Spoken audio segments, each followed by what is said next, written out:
नमस्कार, मैं अंजना और आप देख रहे हैं खाकी वर्दी। आइए एक नजर डालते हैं आज की बड़ी खबर पर। महाराष्ट्र के डोंबिवली में मिला अवैध हथियारों का जखीरा। निकाय चुनाव से पहले शहर में मचा हड़कंप। कुख्यात अपराधी रोशन झा गिरफ्तार। हथियारों का जखीरा आया कहां से? पुलिस व सुरक्षा एजेंसियों के लिए चिंता का विषय। आगामी मनपा चुनाव से पहले कल्याण क्राइम ब्रांच यूनिट 3 ने डोंबिवली पूर्व के देसले पाड़ा स्थित गोकुलधाम टावर के एक फ्लैट पर छापा मारकर अवैध हथियारों का भारी जखीरा 4 दिन पहले बरामद किया था। कार्रवाई में क्राइम ब्रांच ने 36 वर्षीय कुख्यात अपराधी रोशन झा को गिरफ्तार किया गया था। छापेमारी के दौरान पुलिस ने 3 देसी पिस्टल, 3 जिंदा कारतूस और 2 खाली मैगजीन, 2 खंजर, 4 धारदार चाकू और 1 तलवार सहित कुल 2,12,500 के अवैध हथियार जब्त किए गए हैं। इस मामले में मानपाड़ा पुलिस स्टेशन में रोशन झा के खिलाफ मामला दर्ज है। कल्याण अपराध शाखा के एएसआई दत्ता भोसले को सूचना मिली थी कि डोंबिवली के देसले पाड़ा स्थित गोकुलधाम टावर के एक फ्लैट में अवैध हथियार छुपा के रखे गए हैं। सूचना की पुष्टि के बाद क्राइम ब्रांच यूनिट 3 की टीम ने तुरंत छापेमारी कर कार्रवाई को अंजाम दिया। कुछ ही दिन में महानगर पालिका के चुनाव होने वाले, ऐसे में डोंबिवली के फ्लैट में इतनी बड़ी मात्रा में हथियार मिलना पुलिस व सुरक्षा एजेंसियों के लिए चिंता का विषय बन गया है। आगामी मनपा चुनाव के मद्देनजर यह कार्रवाई काफी अहम है। क्या इन हथियारों का संबंध आने वाले चुनाव में किसी नेता या किसी गतिविधियों से है? ऐसे सवाल उठाए जा रहे हैं। घटना के बाद पूरे क्षेत्र में हड़कंप मच गया है। क्राइम ब्रांच की टीम अब यह जांच कर रही है कि हथियार कहां से आए, किन लोगों तक पहुंचने वाले थे और क्या इसका चुनावी माहौल से कोई संबंध है। कहा जाता है कि आरोपी रोशन के पास और भी हथियार होने की संभावना है, इसलिए आगे जांच कर रही है। कल्याण क्राइम ब्रांच ने 13 नवंबर को कार्रवाई करते हुए आरोपी को गिरफ्तार किया था, लेकिन पत्रकार परिषद 4 दिन बाद लेने से कल्याण क्राइम ब्रांच की टीम सवालों के घेरे में है।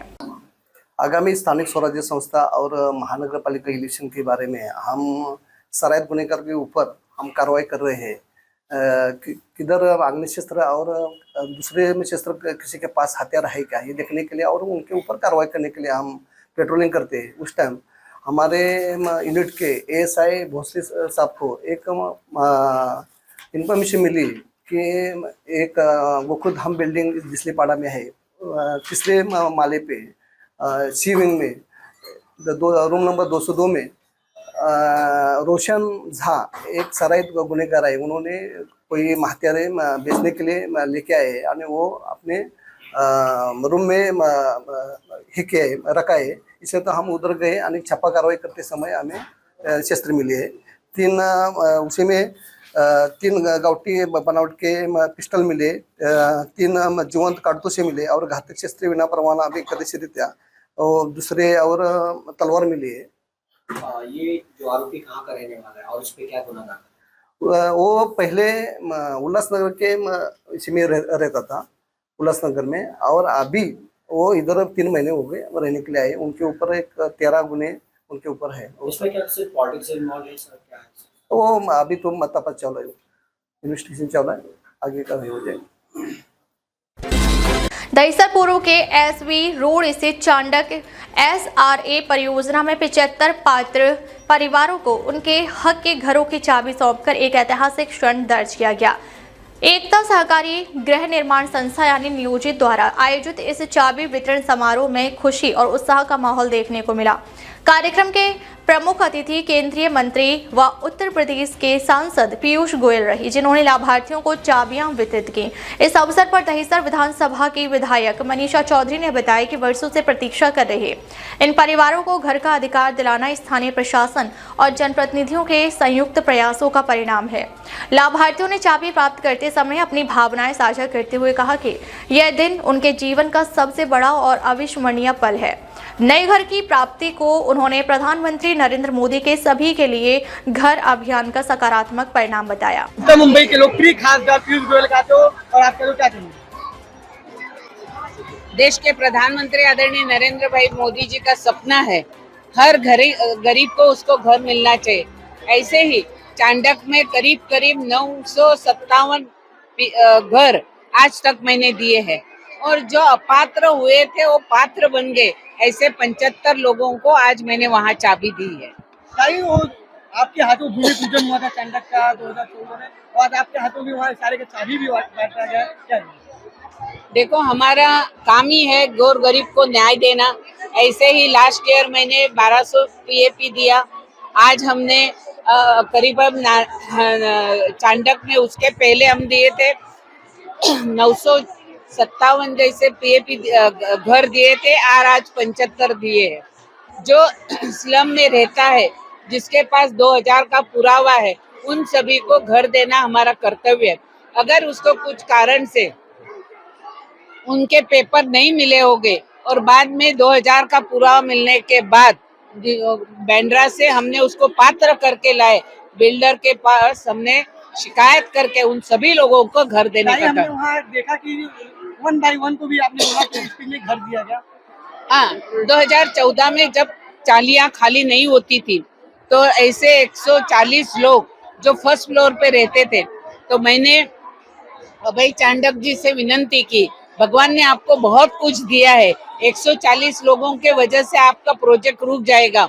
इन 140 लोग जो फर्स्ट फ्लोर में रहते हैं उनको अगर आप घर देंगे तो ये लोग खुशी खुशी से जाएंगे। और चांडक ने मेरी बात मान ली, उनको भाड़ा भी दिया और उनको घर भी दिया। काम कोई भी करे, शुभ कार्य आपके हाथों द्वारा ही होता है। उत्तर मुंबई में हमारी लगातार प्रयास वर्षों वर्षों से रही है कि लोगों का जीवन उज्जवल हो, अच्छा भविष्य बच्चों को मिले। और प्रधानमंत्री नरेंद्र मोदी जी की इच्छा है कि देश में एक भी बच्चा ऐसा ना रहे जिसकी परवरिश, जिसको अच्छा घर ना मिले। घर में पानी हो, बिजली हो, कुकिंग गैस हो, शौचालय हो। उन्होंने 4 करोड़ गरीबों को मुफ्त में घर 2024 तक दिया और 2 करोड़ लोगों को मुफ्त में घर इन 5 सालों में मिल रहा है। साथ ही साथ स्लम रीडेवलपमेंट के कार्यक्रम तेजी से खास तौर पे मुंबई में चल रहे हैं। जो भी बिल्डर अच्छा काम नहीं कर रहे उनके ऊपर मैंने आदेश दिए, सख्त से सख्त कार्रवाई ली जाए, उनको ब्लैकलिस्ट किया जाए। और जो सभी लोग झोपड़पट्टी में रहने वाले हैं उन सबको मेरा आग्रह है कि आप मिल के एक साथ जुट कर कोई एक अच्छा व्यक्ति, अच्छी कंपनी को देखें जो उनको अच्छा डील दे, जो उनके चिंता करे, उसकी फाइनेंशियल, उसकी बैलेंस शीट देख के तो उसमें वो सामर्थ्य होना चाहिए करने का, पुराने प्रोजेक्ट उनके देख कर दें। राजनीतिक हस्तक्षेप कोई होगा नहीं। उत्तर मुंबई में कोई प्रोजेक्ट नहीं और कोई भी झोपड़पट्टी वाले चुन के लाए वो उनकी मर्जी होगी। कोई राजनीतिज्ञ उसमें बीच में पड़ेगा नहीं। वो खुद चुने, अच्छे व्यक्ति को चुने और अच्छे व्यक्ति से उनको एक अच्छा घर जल्द से जल्द मिले। इस भावना के साथ आज के इस कार्यक्रम को किया गया। मैंने सबको अनुरोध भी किया कि बाकी भी जहाँ जहाँ झोपड़पट्टी में लोग रह रहे हैं उनको ये सब प्रोत्साहित करें कि वो स्वयं मिलके एक बिल्डर चूज करें या सेल्फ डेवलपमेंट। अभी हमारे प्रवीण भाऊ दरेकर सेल्फ डेवलपमेंट का भी उन्होंने एक प्राधिकरण देवेंद्र फडणवीस जी, एकनाथ राव शिंदे और अजीत पवार जी के नेतृत्व में शुरू किया है। कोई चाहे तो सेल्फ डेवलपमेंट भी कर सकता है, पर मिलजुल के अगर काम आगे बढ़ता है तो अवश्य काम सफल होता है, जनता का और समाज का उसमें भला होता है। बिहार का अनप्रेसिडेंटेड विक्ट्री रहा सर। अब प्रधानमंत्री कह रहे हैं कि बिहार के बाद बंगाल की पारी है। आप इसको किस तरीके से देखते हैं, जिस तरीके की विक्ट्री हुई और बंगाल अगले साल चुनाव वहां पर है, कितनी बड़ी अगली परीक्षा? देखिए, देश भर में जो विकास हुआ है, देश भर में जो अलग अलग प्रकार से जनता की सेवा हुई है, उसका एक प्रकार से प्रमाण बिहार के चुनाव के रिजल्ट में देखने को मिलता है। पिछली बार कुछ प्रदेशों में कांग्रेस और उनके नेताओं ने भ्रमित करा था, गुमराह किया था जनता को, उसका भी बदला प्रदेशों के चुनाव में जनता ले रही है। आपने देखा महाराष्ट्र में कैसी ऐतिहासिक विजय प्रधानमंत्री मोदी जी के नेतृत्व में एनडीए की हुई। आपने देखा किस प्रकार से हरियाणा में तीसरी बार भाजपा की सरकार आई। दिल्ली में आपने देखा कि 13 साल बाद भारतीय जनता पार्टी की सरकार आई और वास्तव में उसके पहले भी कांग्रेस थी। तो 25 साल के बाद भाजपा की सरकार आई। बिहार का आपने रिजल्ट देखा, ये दर्शाता है देश में जो विकास हो रहा है, भारत का जो वर्चस्व आज पूरी दुनिया में बन रहा है, उसका साधुवाद भारत की जनता प्रधानमंत्री मोदी जी को आशीर्वाद के रूप में दे रही है। और इसी प्रकार से आगे आने वाले दिनों में बंगाल हो या तमिलनाडु, भारतीय जनता पार्टी और हमारे मित्र पक्षों की, एनडीए की विजय सुरक्षित है। यातायात माह के अंतर्गत अमरोहा में विशेष जागरूकता अभियान, जागरूकता के साथ चालान भी। यूपी के अमरोहा में सड़कों पर हो रही दुर्घटनाओं पर लगाम लगाने और सड़क सुरक्षा के उद्देश्य से यातायात माह 2025 के अंतर्गत अमरोहा में यातायात जागरूकता के लिए विशेष अभियान चलाया जा रहा है। इसके अंतर्गत समस्या थाना क्षेत्रों में पुलिस द्वारा यातायात जागरूकता गोष्ठियां आयोजित की जा रही हैं और स्कूली बच्चों को यातायात नियमों से रूबरू कराया जा रहा है। इसके साथ ही नियमों को अपनाने के लिए प्रेरित किया जा रहा है। इसके लिए यातायात जागरूकता फिल्म भी दिखाई जा रही है। इस दौरान बच्चों के सवालों के जवाब भी दिए जा रहे हैं। इसके साथ ही जागरूकता रैली निकाली जा रही है और विभिन्न प्रकार की प्रतियोगिताएं आयोजित की जा रही हैं। पुलिस अधीक्षक अमित कुमार आनंद के द्वारा स्वयं सड़कों पर उतरकर वाहन स्वामियों को जागरूक किया जा रहा है और बाइक चालकों को हेलमेट भी वितरित किए जा रहे हैं। अभियान के अंतर्गत विशेष रूप से ट्रैक्टर ट्रॉली पर रिफ्लेक्टर टेप लगवाए जा रहे हैं ताकि अंधेरे में होने वाले हादसों पर लगाम लगाई जा सके। जिले में अभियान के अंतर्गत जहां जागरूकता फैलाई जा रही है, वहीं अधिक लापरवाही से सड़कों पर चल रहे वाहनों के चालान भी काटे जा रहे हैं। इसके अंतर्गत यातायात माह में अभी तक 2000 से अधिक वाहनों के चालान काटकर 50 लाख से अधिक का जुर्माना लगाया गया है। पुलिस अधीक्षक अमित कुमार आनंद ने बताया कि सड़क दुर्घटनाओं को रोकने के लिए यातायात माह में जागरूकता का विशेष अभियान चलाया जा रहा है। ऐसे में हर स्तर पर नागरिकों को यातायात नियमों के प्रति जागरूक करने का प्रयास किया जा रहा है।